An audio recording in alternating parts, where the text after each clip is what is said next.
What is your name and your regiment? Bill Granger. I'm with the U.S. Regiment of Riflemen, and we portray Forsyth Company out of Ogdensburg, New York. It's John Wingate, and we're from Elijah Kellogg's company, 164th New York. My name is Richard Felto. I'm representing a captain of the Volunteer Battalion of Incorporated Militia of Upper Canada, which was a Canadian militia unit that was established in 1813, served through the war, and was disbanded at the end of the war in 1815. My name is Neil Rummels, and our regiment is the Incorporated Militia of Upper Canada. And how did you get into 1812 reenacting? I moved up to Ogdensburg, northern New York, back in 2003, and I had just gotten out of the National Guard, and I've always been interested in reenacting. Went to one of the reenactments and signed up on the spot. Actually, we just finished up the French Indian War 250th anniversary, and I did work at Genesee Country Museum for a couple of years, and they have an 1812 unit. Basically, I've been doing reenacting in 1812 for about 33, 34 years now. And we were involved with a historical presentation that took place in Canada, just outside of Toronto.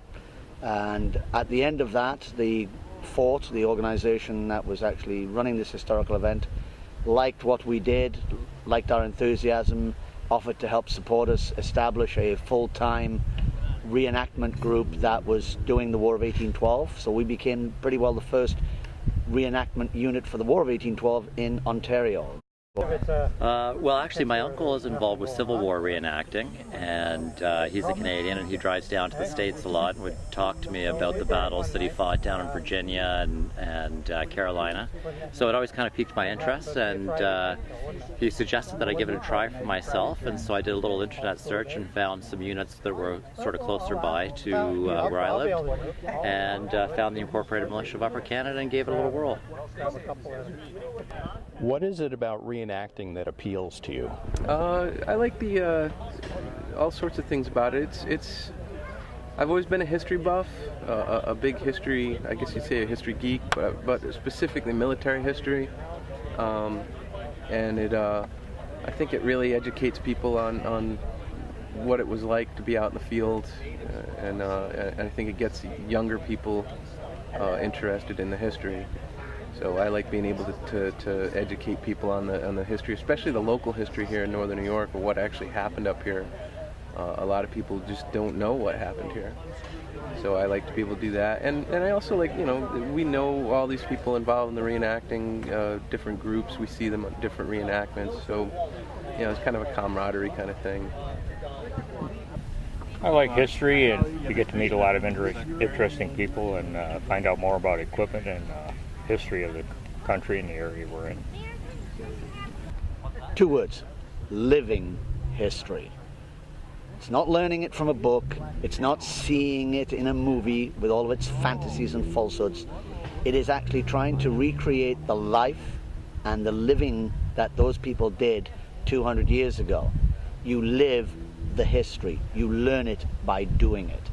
And it's great. It's a great family hobby in that everyone, men, women, and children, can participate doing their own thing within the organizations, talking to the public, learning and doing, and it is not something that's exclusive. Anyone of any type can participate.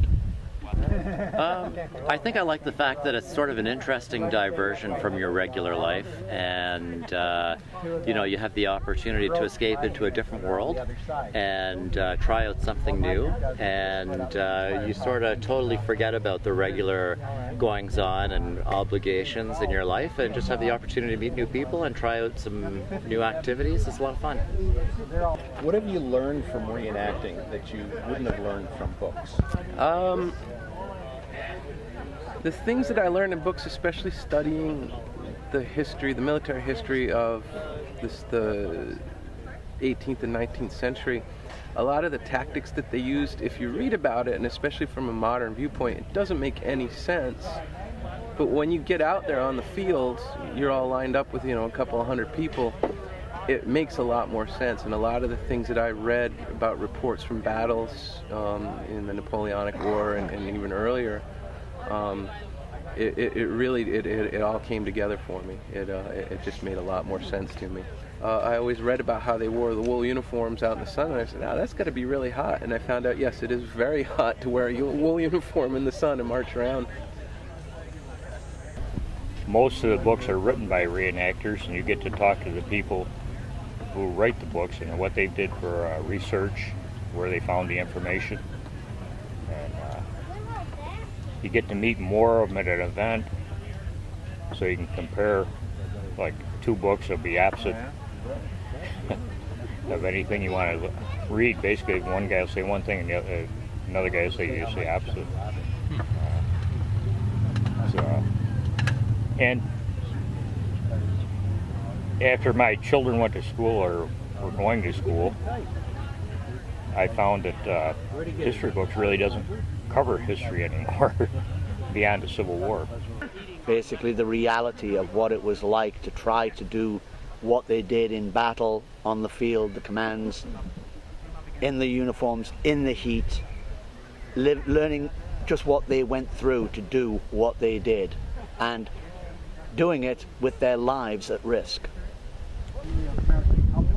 I would say that you get a better sense of what it would have been like for the average soldier back in those days, and you really come to understand how close they were in battle, and that's something that I had never imagined, that really they were only 20 or 30 meters away from one another during the battles that were going on. And when you're there in the midst of the action, you realize how terrifying it actually would have been for the average soldier to be confronted with that situation. So that's one of the things. I think you gain an appreciation for a lot of the hardships that soldiers faced in that time. What do you do when you're not on the battlefield? You're looking at it. Well, today's different. We, depending on, like if we were at our site up at Fort La Presentation up in Ogdensburg, we would be given a lot of. People just basically come up to us and ask us questions, and we answer the questions. You can basically do what you want to do as long as there's nothing scheduled for that time. Today we're taking in a lot of fluids. That's my plan for today. Study, get ready for the next one.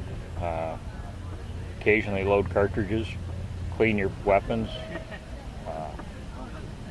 Basically, you're living a camp life and answering a lot of questions usually, or hopefully anyway, if people come along and try to learn something.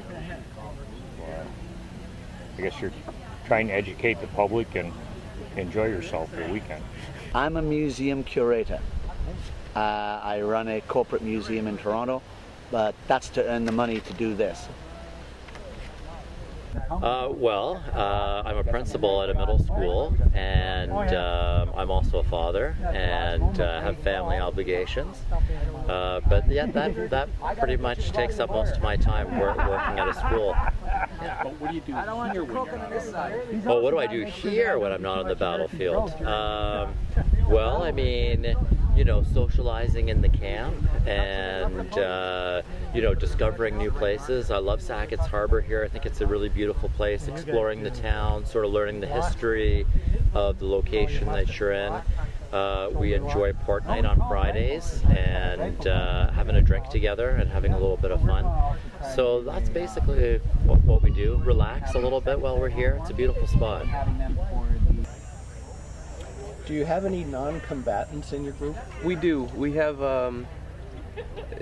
reenacting, especially with our group and a lot of these groups, it's a family activity. So you'll see a lot of children around. You'll see a lot of the wives, and they'll usually portray civilian women. We have one woman here who portrays a midwife from the early 1800s, and she's actually a nurse. Downstate somewhere, but yeah, there's room for civilian reenactors. As a matter of fact, I think there should probably be more. Just kind of get people to see, it wasn't just guys marching around shooting at each other. There were a lot of other things going on too. usually when you come to these types of reenactments, it's all about the battle. Yeah, yep. What did the civilians do?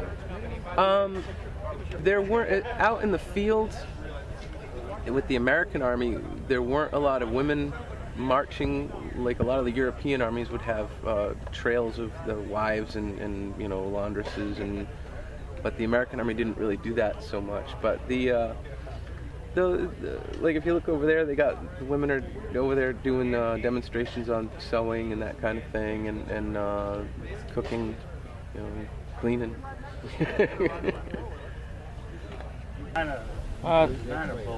What would have been going on in camp? The women would be fixing meals, or normally be fixing meals,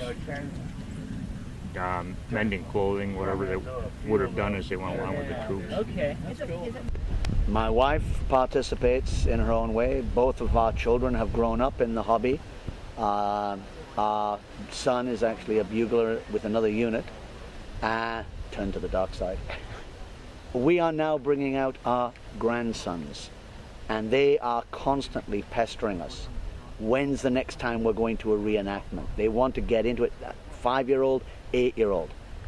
They think this is great because they are doing and playing with the other kids the way they did. And they go back to school and talk to the kids about what they learned on a weekend. 5 and 8-year-olds giving lessons about our heritage. What do the non-combatants do? Basically, any individual that is not a straight soldier can participate in whatever way makes them comfortable within the organization. Some of them, the ladies, maybe they like to do sewing, they like to do cooking, they like to do fashions. The kids, they play the games the kids played. It's just life. And you learn these trade skills, and some people do enough research and work that they actually make a little bit of sideline money out of it, just selling bits that they make. We do, yeah. The Incorporated Militia of Upper Canada were militiamen, farmers. They would have brought some of their wives and children along. So there are women and children in our camp as a regular feature of life here. And what do they do? Well, I don't know. I think they spend their time socializing and cooking, going for walks, chatting, reading, relaxing, all those kinds of things. And I think they have a good time watching the reenacting shows. And yeah, that's pretty much it. So what do you think the public most misunderstands about this time period? In America, they don't even, unless you're from an area where it really happened, they don't really even know it exists. They don't really know that there was that much of a fight in the War of 1812. They might have heard about it here and there, but it's kind of like everybody kind of thinks it's a sideshow between the Revolution and the Civil War. And especially up here in northern New York, where this was a very important area for the War of 1812, and a lot of people don't realize how much activity took place up here. Well, a lot of them don't even realize the War of 1812 took place and where it took place. It's amazing how many people in New York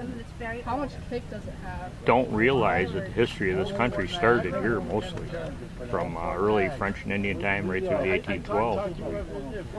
It was very pivotal in the nation. And that's a lot, actually. That's a big job. They have no idea. Well, basically, the history of the War of 1812 is part of a forgotten history, which fortunately the bicentennial is hoping to correct. But it's the misunderstanding of what war was like. Why on earth would anybody be stupid enough to walk out in a red uniform in the middle of a battlefield so the enemy can shoot at him? Well, it's because the technologies of the day didn't allow for long-distance firing. Camouflage was irrelevant. The object was to get the maximum number of men firing in a single body, because that was the technology they had. Teach them about that, they understand it, it makes sense. What do they most misunderstand about this time period in 1812? I think that a lot of people think that it was a much sort of grander sort of war than it actually was, and there were only a few campaigns where there was a lot of battle happening. And I think they expect that there was a continuous state of battle, and that wasn't the case. I think there were longer periods of time that elapsed in between different campaigns. Things moved at a much slower pace back in those days, particularly during the winter time. So I think that part is a little bit misunderstood. If you were transported back into the year of 1812, would you participate in the war? My family were New Englanders and we sat it out. I'd probably sit it out. Probably. So how? Probably as a militiaman, possibly enlist in a regular unit if they had one in the area. Being from the Rochester area, there were several units formed, Caledonia and Batavia. So it was kind of, not only in 1812, but up through even the 1960s and 70s, it's part of expectation you perform in the military. If I was smart, the answer is no, but I'm not smart, so I probably would. I would see if I could join a militia unit and act as a drill instructor to train them up. Because as far as I was concerned, if I was placed back in that time period and my life was on the line, I'd want to make bloody certain that the men I am with are as well trained as they can, so I am protected. No, I don't think I would. No, knowing what I know about the hardships and the fact that one was more likely to die of disease than actually taking part in any sort of battle, I probably wouldn't have. No. What's the best part about reenacting? I like the gets me out of the house, gets me out of my wife's hair. After the battle, both sides can get together, have a beer, and talk about it. Do you have friends on the other side? Oh, yes. As a matter of fact, we're going to be fighting for the British today, even though we're an American unit. And why is that? Well, their artillery didn't show up, so we're going to fill in for them. The camaraderie and the hospitality of the sites and the friendships that we make for people that come from all over. It's not just, it's the guy next door. The guys down the other end of that encampment, we may go out in the field and fight and fire at them, but at night we'd share drinks. Some of them come from Pittsburgh, some of them come from Baltimore. We'd never see these people, we'd never meet them otherwise, and yet here we are all together sharing and camaraderie together. That is the best. And it's not just the guys.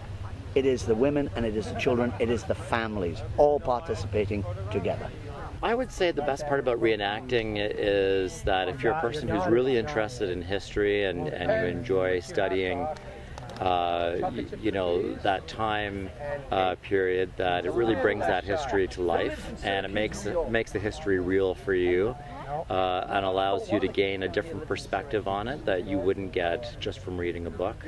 And as I said, it gives you a really fine appreciation of how difficult, how grueling a task it must have been for soldiers in those days. What advice would you give to someone considering War of 1812 reenacting? Before you start spending a lot of money, get with someone who's already into it, and if you, especially if you're with a group, get with them and spend the right amount of money. I mean, you're still going to spend money, but if you do it right, you might be able to get some used stuff. But if you just start buying stuff out of catalogs, you're gonna look completely out of place, and you're gonna look like an idiot, like I did when I first got into reenacting.